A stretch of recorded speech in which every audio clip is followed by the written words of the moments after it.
Hello दोस्तों, welcome to study met. तो कैसे हैं आप लोग। आज हम चैप्टर स्टार्ट करने वाले हैं सर्वनाम। ये कौन सा है, 5th चैप्टर है। और जो पूरा कोर्स आपको कंप्लीट चाहिए, ये प्लेलिस्ट बना रखी है, डिस्क्रिप्शन में आपको लिंक मिल जाएगा हिंदी का। और कुछ कहने की ज़रूरत नहीं है कि हिंदी की इंपॉर्टेंस कितनी है। UPSSI एग्ज़ाम में और राजस्थान के एग्ज़ाम में भर के क्वेश्चन आने वाले हैं। तो आप पूरे कोर्स को एक्सप्लोर कर लीजिए, ठीक है। आज हम चैप्टर करने वाले हैं 5th, सर्वनाम। अब क्या है कि सर्वनाम किसे कहते हैं। अब निम्नलिखित वाक्यों को ध्यान से पढ़िए और समझें। सुनील ने अपने पिता को पत्र लिखा कि उसे अपने कपड़ों के लिए 1000 रुपये चाहिए, ठीक है। अब अमन ने कहा कि वह अपने खाली समय में डायरी लिखेगा। अब क्या है इन वाक्यों के, ये वाक्य क्यों दिए हैं, अब ध्यान से सुनना। इन वाक्यों में सुनील और अमन के स्थान पर उसे वह अपने आदि शब्दों का प्रयोग किया गया है, समझे। जैसे मैं हो गया, तुम, वह, ठीक है। जब हम किसी का नाम लेने की जगह हम उनको ऐसे डिनोट करते हैं ना, जैसे मैं, तुम, तो क्या कहते हैं। जैसे मैं पढ़ता हूँ, वे घर जा रहे हैं, उनको क्या कहते हैं, सर्वनाम। संज्ञा के स्थान पर प्रयुक्त होने वाले शब्द सर्वनाम कहते हैं। अब संज्ञा में हमने क्या लिया था, जैसे नाम लिया था, बाव हो गया, ठीक है, किसी भी नदी का नाम हो गया। अब इसमें क्या है कि हम नाम नहीं लेंगे, हम सीधा डिनोट करेंगे उसको कि मैं, तुम, वहाँ, वे, ठीक है। अब क्या है, सर्वनाम की भेद कितने हैं। सर्वनाम की भेद है 6। और मोस्ट इम्पोर्टेंट क्वेश्चन है। सबसे पहले सर्वनाम डायरेक्ट कोई पूछता नहीं सर्वनाम क्या है, सभी यही पूछेंगे एग्जाम में कि कौन सा सर्वनाम का भेद है इनमें से। मतलब आपको ये बता देंगे और ये बताएंगे कौन सा है, पुरुषवाचक है, निश्चयवाचक वगैरह वगैरह, ठीक है। अब ये क्या है, 6 भेद है। अब जैसे पुरुषवाचक पहला, निश्चयवाचक, अनिश्चयवाचक, संबंधवाचक, प्रश्नवाचक, और ये हो गया निजवाचक, ठीक है। अब बारी बारी से देखेंगे इनको, डेफिनेशन इनकी ध्यान से देखना। पुरुषवाचक सर्वनाम कौन से होते हैं, जिन सर्वनाम का प्रयोग वक्ता, श्रोता या किसी अन्य व्यक्ति के लिए किया जाता है उसे क्या कहते हैं, पुरुषवाचक सर्वनाम। अब जैसे मैं, तुम, वह, आप, हम, यह, वे आदि। अब उत्तम पुरुष, इसके भी 3 भेद हैं, पुरुषवाचक के भी। इसमें क्या है, उत्तम पुरुष हो गया। जिन सर्वनाम का प्रयोग बोलने वाले, लिखने वाले अपने नाम के बदले करते हैं उन्हें क्या कहते हैं, उत्तम पुरुष। जैसे मैं, मैंने, मुझे, हम, हमें, जो खुद के लिए प्रयोग कर रहा है उसे कहते हैं उत्तम पुरुष।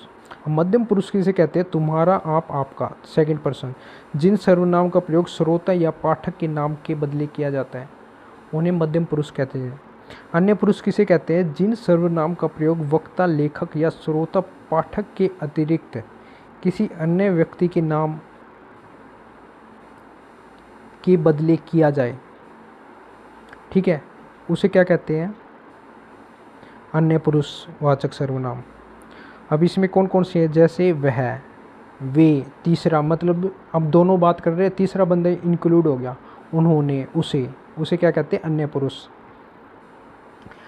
अब सेकंड पार्ट है इसका, निश्चयवाचक सर्वनाम किसे कहते हैं। निश्चयवाचक सर्वनाम है निकट या दूरी के व्यक्ति, वस्तुओं का निश्चयवाचक संकेत जिन शब्दों से व्यक्त होता है उन्हें क्या कहते हैं, निश्चयवाचक सर्वनाम। अब ये पुस्तक मेरी है, यह उनकी मेज है, ये केले हैं, वे तुम्हारे थैले हैं। निकट या दूर के व्यक्ति या वस्तुओं का निश्चयवाचक संकेत, यानी कि डेफिनेटली ये चीज़ मेरी है। कोई भी जो दूर चीज़ है, निश्चित है, निकट या पास में है, उनको मतलब संकेत करके बताना कि ये चीज़ ये है, वे तुम्हारे थैले, ये केले हैं, डिनोट करके, उसे क्या कहते हैं, निश्चयवाचक। मतलब कन्फर्मेशन बताना किसी भी चीज़ का। अब अनिश्चयवाचक सर्वनाम क्या कहते हैं, अनिश्चयवाचक जिनका मतलब कोई निश्चय नहीं है, अंदर कोई बैठा है। अब कोई क्या है हमें नहीं पता, कोई बैठा है, निश्चयवाचक। इसमें क्या है कि जिन सर्वनाम से किसी निश्चय प्राणी या वस्तु का बोध नहीं होता, समझ गए। अब अंदर कौन बैठा है इसमें ये तो नहीं पता कौन बैठा है। खाने में कुछ पड़ गया, अब क्या पड़ गया, ये क्या है, अनिश्चयवाचक सर्वनाम। संबंधवाचक सर्वनाम कौन से होते हैं, पहले और दूसरे उपवाक्य की संज्ञा या सर्वनाम से संबंध प्रकट करने वाले सर्वनाम शब्दों को संबंधवाचक सर्वनाम कहते हैं। जहाँ चाहा, वहाँ रहा, जो करेगा सो भरेगा। ठीक है, अब इसमें वहाँ, जहाँ, जो, सो, ये क्या है, रिलेट करते हैं। मतलब जो करेगा, अब कौन करेगा, सो वही भरेगा। इसका मतलब है वही भरेगा, जो करेगा सो भरेगा। ठीक है, तो ये है संबंधवाचक। जहाँ चाह वहाँ रहा, जहाँ चाह वहाँ रहा। अब ये क्या है, संबंधवाचक सर्वनाम के। और कुछ एग्जाम्पल देके इनकी प्रैक्टिस करोगे ना, मॉक लगाओगे, उससे ज़्यादा मतलब ज़्यादा समझ में आएंगे। अब पर्सनवाचक सर्वनाम है, जिन सर्वनाम का प्रयोग पर्सन करने के लिए किया जाता है उन्हें पर्सनवाचक सर्वनाम कहते हैं। जैसे कब, क्या, क्यों, कैसे, कितने, ये क्या है, पर्सनवाचक सर्वनाम है। बिल्कुल आसान है ये। अब छठा कौन सा है, निजवाचक सर्वनाम। निजवाचक सर्वनाम क्या है, अपनेपन अर्थात निजत्व का भाव उत्पन्न करने वाले। जैसे आप, स्वयं, खुद, जिनमें अपनापन महसूस हो। ये पुस्तक अजय ने अपने आप लिखी है। अमन खुद यहाँ आएगा। ये क्या है, निजवाचक सर्वनाम। अब इसमें क्या है कि आप शब्द मध्यम पुरुषवाचक सर्वनाम, निजवाचक सर्वनाम दोनों ही है। समझ गए, ऊपर पढ़ा था ना हमने। मध्यम पुरुष क्या है कि आप, मतलब दो बंदे बात कर रहे हो, और ये निजवाचक सर्वनाम भी है। तो ये याद भी रखा करो। ये एक्सेप्शन केस है ना, एक्सेप्शन आ जाते हैं कई बार एग्जाम में। ये एक्सेप्शन केस है, ये नोट करके, जब यहाँ पे नोट करके लिखा है। अब हमने क्या सीखा है, संज्ञा के स्थान पर प्रयुक्त होने वाले शब्दों को क्या कहते हैं, सर्वनाम।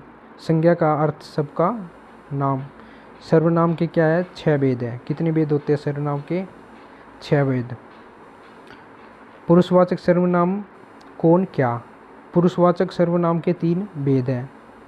पर्सनवाचक में है, पर्सनवाचक में कौन, क्या। पुरुषवाचक के 3 भेद है, कब, कहाँ, क्यों, कैसे। ये क्या है, पर्सनवाचक के उदाहरण है। पर्सनवाचक शब्द कब, कहाँ, क्यों, कैसे, कितना आदि शब्द पर्सनवाचक सर्वनाम गल दे रखा है। कब, कहाँ, क्यों सर्वनाम नहीं है, बल्कि ये सर्वनाम है। आप शब्द निजवाचक सर्वनाम है। कौन, क्या, केवल 2 ही पर्सनवाचक सर्वनाम है। अब ये देखो, इसमें आपको ये पर्सनवाचक में ना, यहाँ पे एक थोड़ी कन्फ्यूजन हो जाएगी सभी को, मैं बता रहा हूँ। अब क्या है, ये ध्यान रखने वाली बात है। अब इसमें ऊपर हमने पढ़ा था ना, हाँ मैं ऊपर दिखाता हूँ। पर्सनवाचक क्या है, कब, कहाँ, क्यों, कैसे, कितना, किन्ने शब्द केवल पर्सनवाचक शब्द है, पर्सनवाचक सर्वनाम नहीं है। तो आप समझ गए, ये बात ध्यान रखने वाली है, तो कंफ्यूज नहीं होना है। अब इसमें क्या है, और जो ये है ना, कौन, क्या, ये क्या है, सर्वनाम है। कौन, क्या, हमें नहीं पता कहाँ पे है, कौन, क्या, कैसा, कितना। तो ये याद रखने वाली एक्सेप्शन केस है, तो याद रखा करो, ये एक्सेप्शन केस है। ठीक है, अब इसमें क्या है, कब, कहाँ, क्यों, कैसे, ये क्या है, सर्वनाम नहीं है, बल्कि ये शब्द है। कब, कहाँ, और सर्वनाम कौन से है, कौन, क्या, ये है पर्सनवाचक सर्वनाम। तो ये याद रखने वाली बात है। यहाँ पे शब्द लिखा हुआ था, ठीक है, शब्द नहीं देखा मैंने। तो ये शब्द है और ये सर्वनाम है। सर्वनाम में हमने ऊपर पढ़ा था ना, सर्वनाम में जैसे कोई, कौन, मतलब अनिश्चित, इनका पता ही नहीं है कौन है, क्या है। ये पर्सनवाचक हो गए कि संज्ञा के स्थान पर प्रयुक्त हो रहे हैं। लेकिन कब, कहाँ, कैसे, क्यों, ये ना कोई दर्शा नहीं रहे। कब, ये नाम थोड़ी बता रहे हैं, किसी संज्ञा के स्थान पर यूज़ थोड़ी हो रहे हैं। कहाँ, क्यों, कैसे। अब कैसे का पता है, कैसे, कितना, अब ये बता तो नहीं रहे संज्ञा का, इसलिए ये है शब्द है, ये सर्वनाम नहीं है। ठीक है, सर्वनाम क्या है, कौन, क्या। ठीक है, कौन का मतलब संज्ञा, नाम दर्शाना, नाम बताना। क्या, केवल 2 ही पर्सनवाचक सर्वनाम है। तो दोस्तों ये वीडियो यहाँ तक कंप्लीट हुई, और इसको दोबारा मतलब वॉच कर लेना अगर आपको समझ में नहीं आए। ठीक है, नेक्स्ट वीडियो मिलते हैं दोस्तों। Thank you so much watch करने के लिए।